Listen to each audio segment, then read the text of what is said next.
Hi, this is Larry Wilson, and this is How to Talk to Humans. This is the podcast that shows you how to improve your communication skills. Are you looking to get a better job? Are you looking to find a relationship? Are you trying to do things in your life that have frustrated you and eluded you so far? I can show you so easily how to change that. Now, I can only do it with humans. If you're looking to deal with vampires or zombies, extraterrestrials, this is not the show for you. But if you're really looking to improve your communication skills, I can show you what I've learned from 40 years in show business, working with the biggest celebrities and superstars in the world, and their secrets are unbelievable. What I'm going to be teaching you during the course of this podcast every week are tools that you can use to communicate toward success. Thank you for joining me for another episode of How to Talk to Humans. I really want to address something because a number of you have sent me emails asking about facial affect. We've talked about it here before, but there's always more room to explore. And maybe the name, maybe the official phrasing of facial affect was confusing or intimidating or unclear. And it's probably from a scientist or medical term using the word affect. It just means what's going on here, what we see on your face. Now, obviously, facial affect is joined with vocal affect. If I lower my voice to an intimate tone, or I come out with some commanding sound like a biblical old world prophet, or all those things join together. And that's what I'm hoping you'll be integrating all the different parts, using active listening, using eye contact, all these elements. We want them to work synergistically together so that the parts combined produce a much greater result than the sum of all the parts. That's what we're looking for here. Some people were asking how to practice. I think the real response was there were some people who were interested in my 2-day boot camp, but they could not coordinate it with their schedule and everything else to come and join it, and they were hoping there was stuff they could practice on their own. So, of course there is. There always is. The most obvious one, and if I really was as great as I think I am, I would get one of those hats, that they use on the undercover shows that has a camera built into it, a concealed hidden camera that connects to some sort of phone or recording device or something, because that may make it clearer than anything I can tell you. But the one place that I immediately think of as a great place for studying facial affect are airports. Obviously, it's a low-hanging fruit for me because I seem to be in airports every week. I know people who get bored in the airport. I don't know how you could get bored. I guess it depends on how you process information. To me, it's like being at the circus. There's a fantastic galumafree of strange and unusual things to see and witness. You don't have to dive into it with the same fervor that I do, but don't be surprised if you find you're developing an unhealthy taste for it. If you are flying, then this is a perfect way for you to fill your time. You found your gate, you're checked in, everything's set, you have 30 minutes, an hour. Sometimes I'm on flights that have connections where I'm trapped in some airport for a couple hours, 2-3 hours sometimes. It's incredible if you simply pay attention. I've talked before, and some of you know, my suggestion of practicing empathy skills by just trying to imagine looking at people.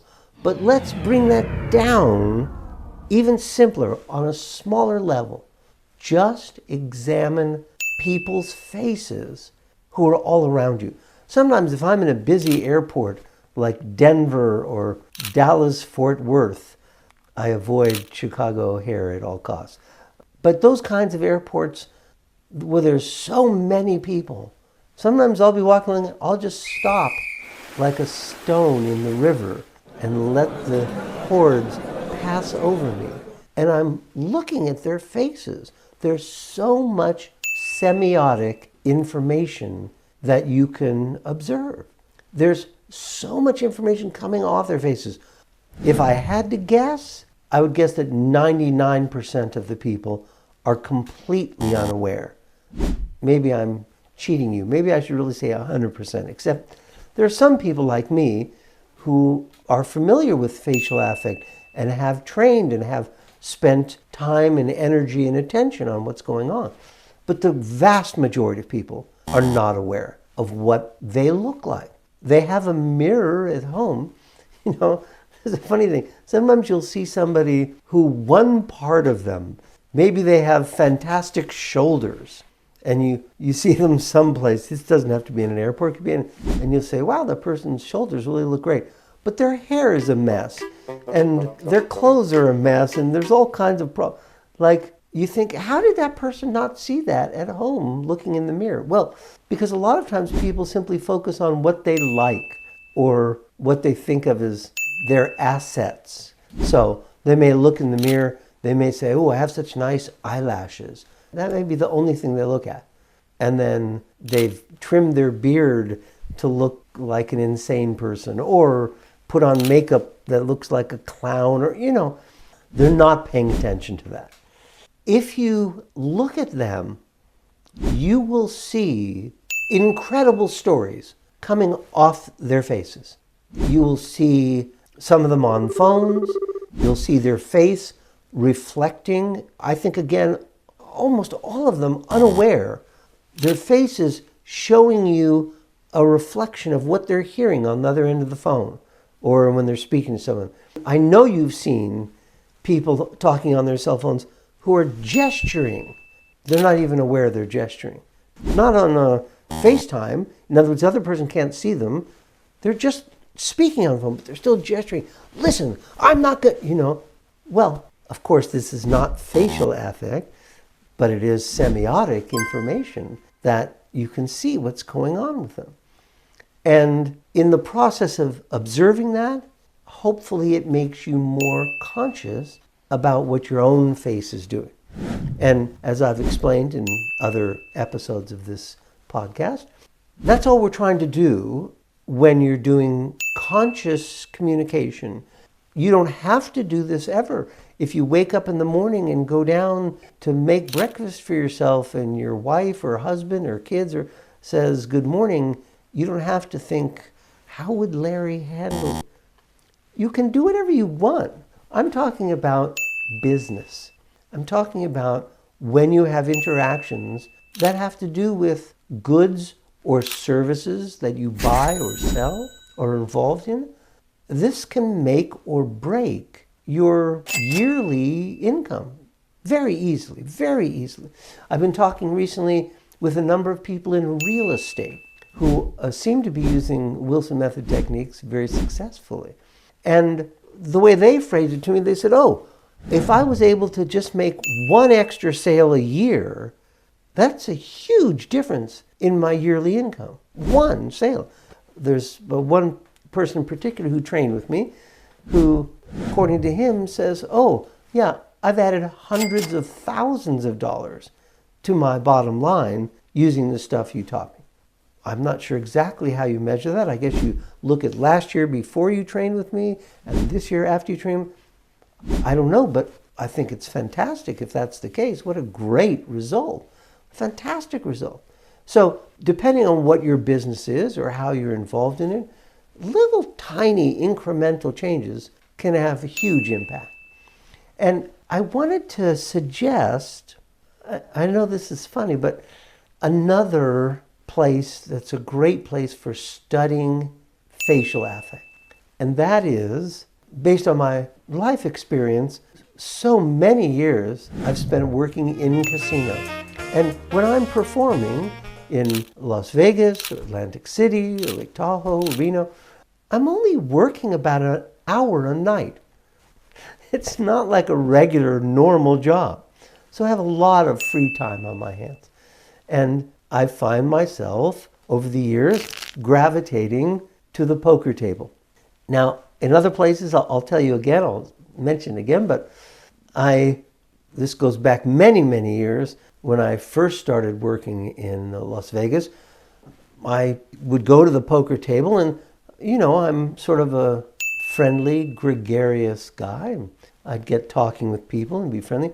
And all of these players were much better than I was. They were running rings about it. But they sort of took pity on me, I think. And occasionally they'd say, oh, you want to grab a bite or something? And I'd take a break from the game to go get something to eat. And they'd say, you really don't get this game, do you? Yes, I do. Yes, I do get. They say, no, you're really bad. Like, there are a lot of leaks in your play. And of course, I had no idea what they were talking about.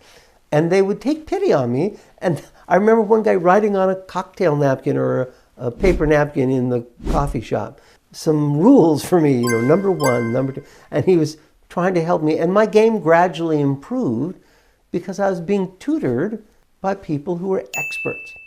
And I thought this was so interesting to see simple things that were so obvious to them, but not to me. Well, one of them, I remember this very clearly, and I won't tell you his name because I'm not sure if he really wants people to know he's a professional gambler. Maybe it's no one's business at all. But he's actually a very nice guy. I'll tell you this much. He's an educated guy. He has an advanced to college degree, not just a BA. He has advanced degree. And he was saying, when you're sitting at the poker table, most people are only paying attention when they're in the hand, when they're playing. That's the mark of the amateur. Now, there's nothing wrong with being an amateur. It's a game. People come to play it like they play any game, for fun. But there is money at stake here. So you can only play so much before you run out of money or find yourself in bad straits. It's not exactly like playing Monopoly or checkers or something like that. And he said, there's so much information coming off these people's faces, all of them, all the time. He said, when you're at the table, your job is to be studying all these faces. Now, he didn't use the word facial affect, but that's what he was talking about.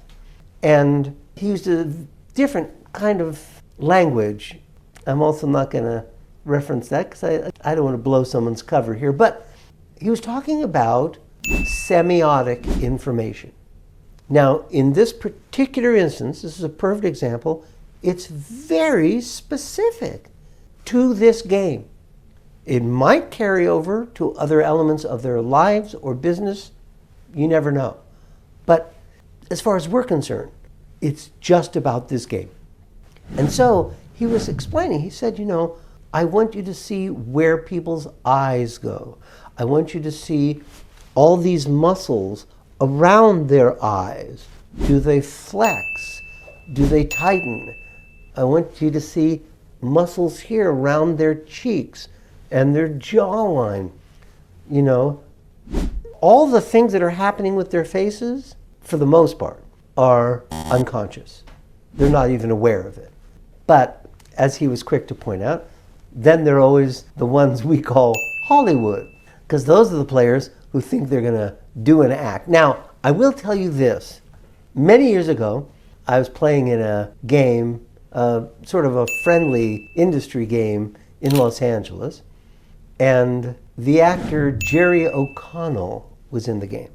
And he didn't really seem to know the game that well. I'm not sure he took it that seriously. I don't know. But at one point, I was watching him very closely, and I saw the way a hand developed, and I saw this very subtle thing going on where he seemed to be very excited about the hand but was concealing it, and then seemed to act duplicitous, like he was going to fool someone. And I was in his hand with his, and I thought, oh, he made a huge hand, he wants to sucker me in this. And so I studied, and some bets went on, and I folded my hand, I threw my hand away. And then he exposed his hand, and he had been bluffing. And I thought, oh my God, this guy's a brilliant actor. Well, of course, he's a professional actor, but he did it so well. I've never forgotten it. And he sort of laughed about it. I don't know whether he realized, I got the feeling he knew that I was watching him very closely. And he gave such a subtle performance that he knew I would see all these tiny little details. But if you happen to be a fan of poker, the poker table, and when I say this, I don't mean like a friendly home game. I mean like in a professional casino situation where you're mostly with strangers, people you don't know. There's so much information that you can practice reading. Now, you don't have to invest huge amounts of money.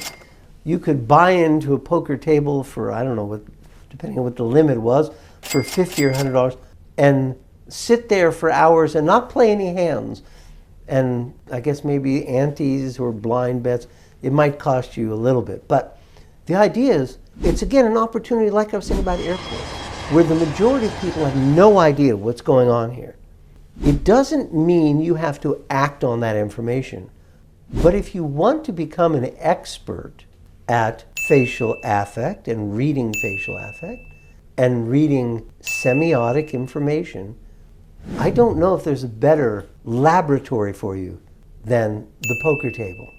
You can see so much. And sometimes they're little things.